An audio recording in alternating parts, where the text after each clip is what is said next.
ಆ ಕೈಯಿಂದ ಬಂದು ಮನೆ ಇರು ಅಂದ್ರೆ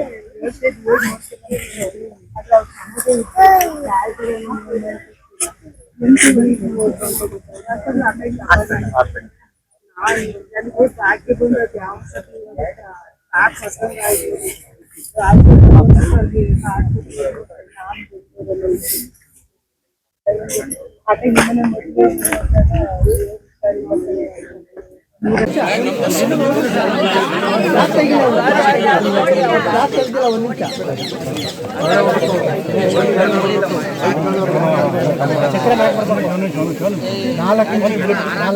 ಹಿಂದೆ ಬನ್ನಿ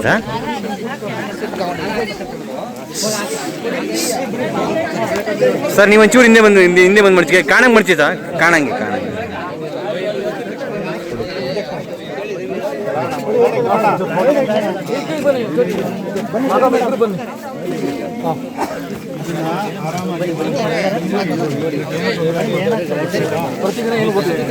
ಬರಮ್ಮ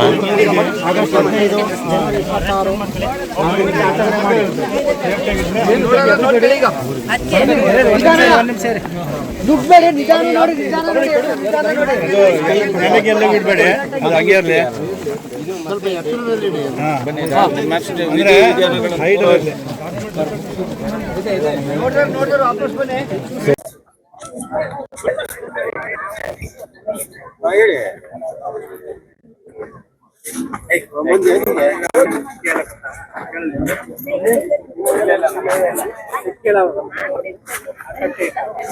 ತೋರಿಸ್ಬೇಕಂದ್ರೆ ನಾನು ಎಲ್ಲರ ಪರವಾಗಿ ಕೇಳ್ಕೊತಿದ್ದೀನಿ.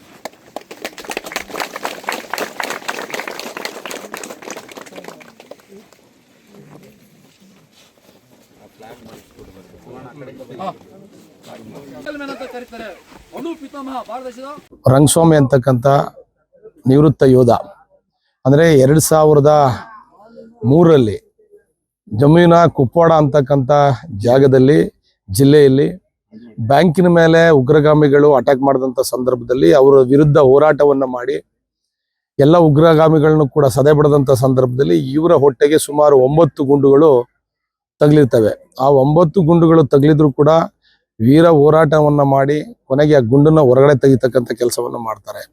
ಆ ಗುಂಡು ಹೊರಗಡೆ ತೆಗೆದ ಮೇಲೂ ಕೂಡ ಸುಮಾರು 23 ವರ್ಷಗಳ ಕಾಲ ಅವರು ಬರೀ ವೀಲ್ ಚೇರಲ್ಲೇ ಓಡಾಡ್ಕೊಂಡು ಬದುಕಿರ್ತಾರೆ. ಅವ್ರಿಗೆ ರಾಷ್ಟ್ರಪತಿ ಪದಕವನ್ನು ಕೂಡ ಭಾರತ ಸರ್ಕಾರ ಅವ್ರಿಗೆ ಗೌರವವನ್ನು ಸಲ್ಲಿಸಿರ್ತಕ್ಕಂಥ ಕೆಲಸವನ್ನು ಮಾಡಿದೆ.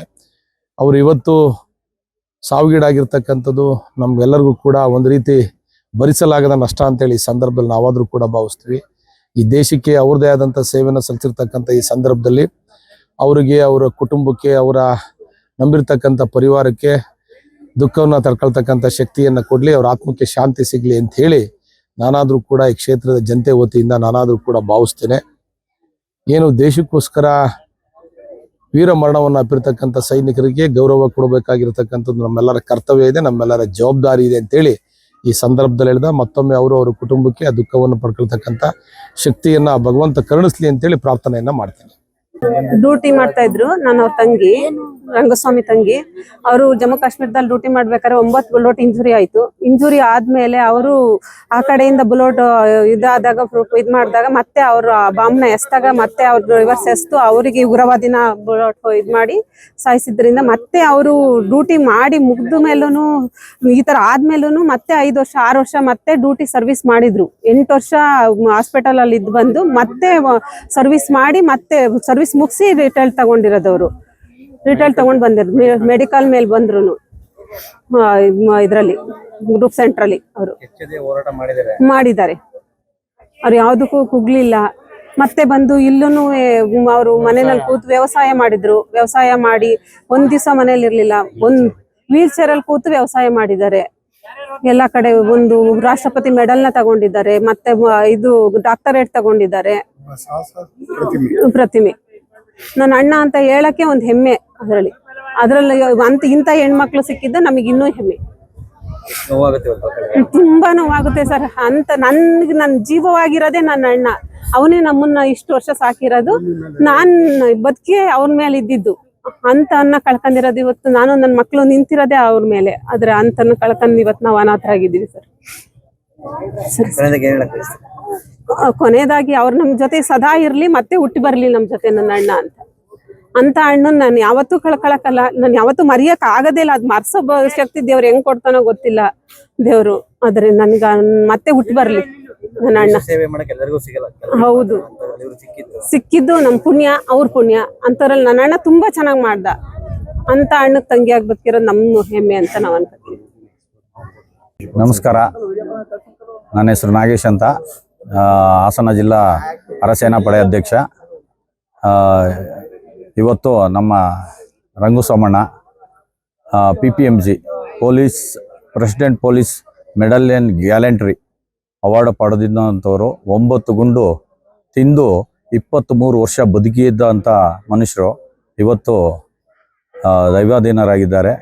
ಅವರಿಗೆ ನಮ್ಮ ಜಿಲ್ಲಾ ಸಂಘ ಅರಸೇನಾ ಪಡೆ ಹಾಸನ ವತಿಯಿಂದ ಮತ್ತು ಸಮಸ್ತ ಜನಗಳಿಂದ ಅವರಿಗೆ ಹೃತ್ಪೂರ್ವಕ ಶ್ರದ್ಧಾಂಜಲಿಯನ್ನು ಅರ್ಪಿಸುತ್ತೇವೆ. ಯಾವ ರೀತಿ ಪರಾಕ್ರಮ ಮಾಡ್ತಿದ್ರು ಸೇವೆಯಲ್ಲಿದ್ದಾಗೆಲ್ಲ ತುಂಬಾ ಮುಂಚೂಣಿಯಲ್ಲಿ ಇರ್ತಿದ್ರು.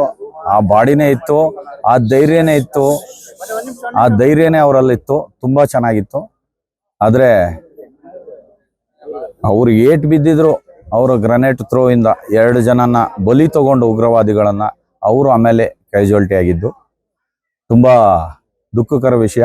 ಆ ಕ್ಯಾಜುಯಾಲಿಟಿ ಆಗಿದ್ರು ನಮ್ಮ ಮಾಜಿ ಪ್ರಧಾನಿಗಳಾದಂತಹ ಶ್ರೀಯುತ ದೇವೇಗೌಡರು ತುಂಬಾ ಅವರಿಗೆ ಏಮ್ಸ್ ಡೆಲ್ಲಿ ಅಲ್ಲಿ ಟ್ರೀಟ್ಮೆಂಟ್ಗೆ ತುಂಬಾ ಹೋರಾಡಿ ಅವರು ಟ್ರೀಟ್ಮೆಂಟ್ ಕೊಡಿಸಿ ಅವರನ್ನ ಇಲ್ಲಿ ಗಂಟ ಬದುಕಕ್ಕೆ ದಾರಿ ಮಾಡಿಕೊಟ್ಟರು ಅಂದಿನ ಮಾಜಿ ಪ್ರಧಾನಿಯವರು ಶ್ರೀಯುತ ದೇವೇಗೌಡಜಿ. ಹೇಳ್ಬೇಕು ಅವ್ರ ಹೆಸರನ್ನ, ಯಾಕಂದ್ರೆ ಅವ್ರು ಯಾವುದೇ ಪಕ್ಷ ಆಗಿರ್ಲಿ ಆ ಜವಾಬ್ದಾರಿ ಇವ್ರು ನಮ್ಮೂರಪ್ಪ ಅಂತ ಮಾಡಿದಾರಲ್ಲ, ಅವ್ರಿಗೆ ತುಂಬಾ ಕೃತಜ್ಞತೆಗಳನ್ನ ಸಲ್ಲಿಸಲು ಬಯಸುತ್ತೇನೆ. ಇಲ್ಲ, ನಮಗೆ ಜಾಣಕಾರಿ ಇರೋರಿಗೆ ಮಾಹಿತಿ ಪ್ರಕಾರ PPMG ಪಡೆದಿರೋರು ಇದೇ ರಂಗಸ್ವಾಮಿ ಅವರು ನಮ್ಮ ಅರಸೇನಾ ಪಡೆಯಲ್ಲಿ.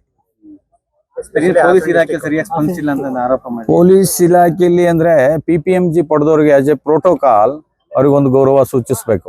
ನಮ್ಮ ಏನು ಕಂದಾಯ ಇಲಾಖೆ ಬಂದು ಗೌರವ ಸೂಚಿಸೋದ್ರು, ಮತ್ತೆ ನಮ್ಮ ಲೋಕಲ್ MLA ಸಾಹೇಬರು ಬಂದು ಹೋದ್ರು, ಮತ್ತೆ ನಮ್ಮ ಡಿಪಾರ್ಟ್ಮೆಂಟ್ ಅಲ್ಲಿ ಎಲ್ಲರೂ ಬಂದು ಹೋಗಿದ್ದಾರೆ. DG ಗಂಟ ಅವರಿಗೆ ಸನ್ಮಾನ ಸಲ್ಲಿಸಿದ್ದಾರೆ. ಆದ್ರೆ ನಮ್ಮ ಆಲೂರು ತಾಲೂಕು ಮತ್ತೆ ಹಾಸನ ಎಲ್ಲಾ ಜಿಲ್ಲೆ ಪೊಲೀಸ್ ಇಲಾಖೆಗೂ ನಾವು ಮಾಹಿತಿ ಕೊಟ್ಟಿದ್ದು, ಆದ್ರೂ ಒಬ್ರು ಅವ್ರು ಬಂದಿಲ್ಲ. ಏನೋ ಅವರಿಗೆ ಕೆಲಸ ಜಾಸ್ತಿ ಇದೆಯೇನೋ, ಪರವಾಗಿಲ್ಲ, ಆದ್ರೆ ಅವ್ರು ಕೊಡ್ಬೇಕಾಯ್ತು, ಅದು ತುಂಬಾ ಬೇಜಾರು ಇದೆ. ರಾಷ್ಟ್ರಪತಿ president police medal for gallantry ಅನ್ನೋ ಒಂದು ಪದಕವನ್ನು ಇವರು ಪಡ್ಕೋತಾರೆ. ಇದು ನನ್ನ ಪ್ರಕಾರವಾಗಿ ನಮ್ಮ ಹಾಸನ ಜಿಲ್ಲೆಯಲ್ಲಿ ಒಬ್ಬ ಏಕೈಕ ವ್ಯಕ್ತಿ, ಏಕೈಕ ಯೋಧ ಅಂತ ನಾನು ಹೇಳಕ್ಕೆ ಇಷ್ಟಪಡ್ತೀನಿ. ಹಾಗಾಗಿ ಇವತ್ತು ನಮ್ಮೆಲ್ಲರ ಮುಂದೆ ಚಿಕಿತ್ಸೆ ಫಲಕಾರಿಯಾಗದೆ ಅವರು ವೀರಮರಣ ಹೊಂದಿದ್ದಾರೆ. ಇವತ್ತು ನಾವು ಅವ್ರ ಕುಟುಂಬಕ್ಕೆ ಎಲ್ಲಕ್ಕಿಂತ ಮುಖ್ಯವಾಗಿ ನಾನು ನನ್ನ ತಂಗಿ ಸಂಬಂಧ ಜ್ಯೋತಿಜ್ಞರಿಗೆ ಒಂದು 2 ಮಾತು ಹೇಳಕ್ಕೆ ಇಷ್ಟಪಡ್ತೀನಿ.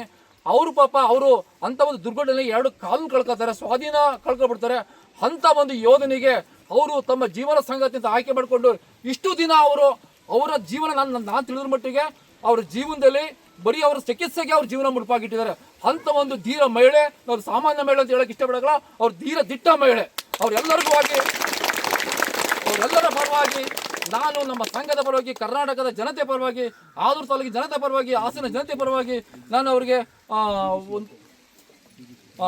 DG CRPF ಪರವಾಗಿ ಎಲ್ಲರ ಪರವಾಗಿ ಅಭಿನಂದನೆ ಹೇಳಕ್ಕೆ ತಿಳಿಸ್ತೀನಿ. ಇನ್ನೊಂದು ಮಾತು ಹೇಳ್ತೀನಿ, ಇವತ್ತು ನಮ್ಮ ಜ್ಯೋತಿಯಾಗ ಅಬಲೆ ಅಂತೂ ಅಲ್ಲ, ಆ ಭಗವಂತ